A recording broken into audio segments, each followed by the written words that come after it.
Hey everybody, welcome back to the Record Review. 2026 is shaping up to be a very stacked year for new music. Everything from Gojira to Exodus, Phoebe Bridgers, and Beach House just being some big names that have been rumored to be releasing new music. Although I wanted to stray away from that and just touch on some music that is definitely confirmed to be releasing in the coming months. Let's start off with some big albums releasing in this month alone, January. We have Megadeth. Next week, Megadeth is releasing their final studio album, the self-titled album, that has garnered a lot of talk, good and bad, because of some mixed reception singles. Some of them I like. I really enjoyed Tipping Point. I liked a lot of elements on Let There Be Shred. However, there's also another single from it that got a lot of hate from Megadeth fans and metal fans alike, which was I Don't Care. So really, I don't know what to expect going into this album, but as a lifetime Megadeth fan, I'm really excited for it, especially seeing as there's a cover of Ride the Lightning on it by Metallica. Next up, on the same day as the Megadeth album, we're going to have the 7th studio album from Poppy. It seems like, based off the previous singles for the album, it's going to be a return to the alternative metal, kind of like a gent sound that she had been going for on albums like I Disagree. That's something I'm really excited for, even if I wasn't too crazy about the singles. Next up, on January 30th, we have a new album coming up by Storm. If any of you didn't know, the experimental hip-hop trio Injury Reserve was a long-standing, critically acclaimed band in the hip-hop world, but unfortunately after one of their key members, Steppa J. Groggs, passed away a few years ago, they had to move on with just the other two original founding members. They ended up releasing, by the time I get to Phoenix, one of the greatest albums of the 2020s, as well as some new songs for a new side band called By Storm. This new album here is going to be their debut album, and I'm really excited for it. I think it's going to be extremely emotional and probably be one of the greatest things to release in all of 2026.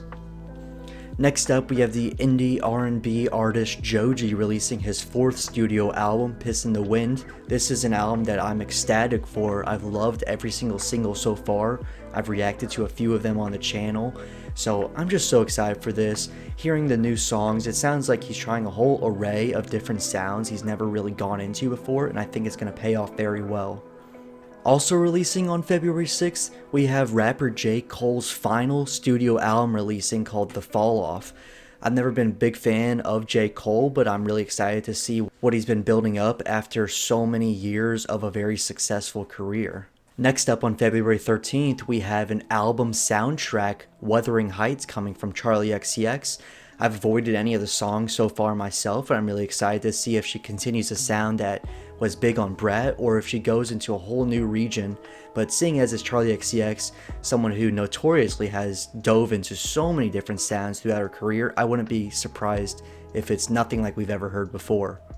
Next up, we have the metalcore pioneer band Converge releasing their new album, Love Is Not Enough, on February 13th. I was a big fan of their 2 new songs, especially Love Is Not Enough, the title track, which was one of my favorite songs of 2025. Because of this, I'm really excited to see if they keep up that really heavy sound with the amazing production, the amazing mixing, drums, guitar riffs. All of it sounded so good on the singles, and I really hope it carries through with the rest of the album. Next up, probably my personal most anticipated album of all of 2026 and the most anticipated album of all of 2026. Gorillaz' 9th studio album, The Mountain, is coming out on February 27th. The album is a 15-song journey of an album, it appears, that has features on every single song. The features in question have such a huge variety. It reminds me of the classic Gorillaz sound seen on something like Plastic Beach. There's everything from the hardcore band Idols on here.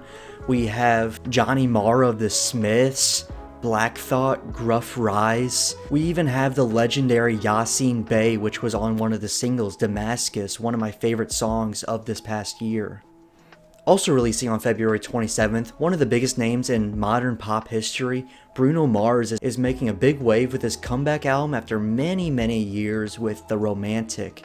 This album's going to feature a long list of names, including Anderson .Paak on here, so I have some very high expectations musically, and I think the result is going to have some huge hits that are going to carry on through the summer. No, I didn't just spontaneously change outfits. Mitski just released a new song and an album announcement at the same time as me editing the video. We have Nothing's About to Happen to Me releasing on February 27th this year. I'm super excited for it. I love the new single, Where's My Phone? It's a great display of slacker rock, reminding me a lot of Puberty 2. That's going to be an amazing album. Another huge pop star making a comeback album this year, Harry Styles, on March 6th is releasing his first new album in 4 years with Kiss All the Time, Disco Occasionally. I'm not gonna lie, Harry Styles is an artist I've never been too crazy on, but I am always excited to hear a big name release like this and the hype that circles around it. And finally, one of the quickest growing names in the critical music scene, Slayyyter, the electropop artist, is releasing Worst Girl in America on March 27th. She's been getting so much notoriety as of late because of so many great singles like Crank, Cannibalism, and recently Dance. I'm a big fan of all these songs, so I'm really excited to see if this album is finally the one that's her true magnum opus and makes a true cultural shift for pop music in the same way Brat did a few years ago. Well, that's all I have. Of course, I probably missed some big releases coming in the few months, so comment down below if I did miss any, and tell me, what are you most excited for releasing in 2026?